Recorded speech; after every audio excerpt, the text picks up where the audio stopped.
Welcome to POPLAW Podcast. I'm your host, Desiree, and I'm still not your attorney. Now, let's look at the purpose of welfare funds and the elements of fraud and embezzlement. The proper name for welfare funds is TANF. So based on the purpose of the TANF fund, allocated money should not be used for any other purpose, especially not sports facilities. And of course, on the bar, we got Charles. But love it. Come on, we here. What's up, Des? Curator. I saw you pull up in the Bentley though, too. You ain't low. You see me.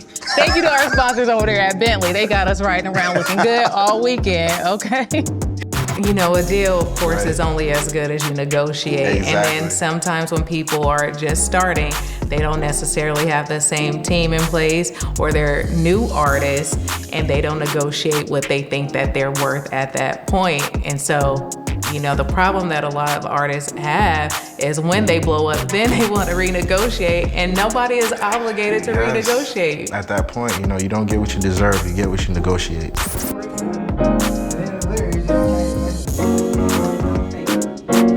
Has this concept of survivor's remorse been so ingrained in our culture that we burden ourselves and cripple our communities to the point that Black wealth does not expand beyond that one person?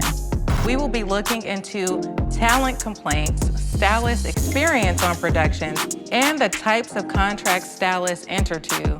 Look who they're attacking, these young Black successful men who are employing people who are owning property, and they lose everything. These same Black people you're talking about control culture. So if Gunner was to wear a different outfit, he's gonna see thousands of kids wearing that outfit. Yeah. And that scares them. You know, that scares the people who who are in control. Yeah. You know what I mean? My personal mission is the advancement, education, and protection of Black culture. And Revolt is about the same thing. And I'm happy that we are on the same accord and going to continue to take over this space and get what's ours and get our money first. When you talk about this experience of creating your own album, how do you feel about performing your songs as opposed to being behind the scenes? I be nervous, yo. It's such a different bag. Now that's a different bag to be in. When I'm playing for somebody else, Charles, it's like, I don't get nervous because I'm like, we put this time in, we put the work in, I'm supporting them. So what advice would you give up and coming producers who want to do what you're doing? Number one, have a team in place. Like, the most important thing you need is a lawyer. Y'all hear that? The most important thing you need is a lawyer. I love that so much. Most importantly, read y'all contracts.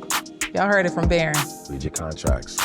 Read your contracts. I'm your host, Desiree, and I'm still not your attorney. Disclaimer. This episode is strictly for entertainment and educational purposes only. It is not meant to be construed as legal advice in any form.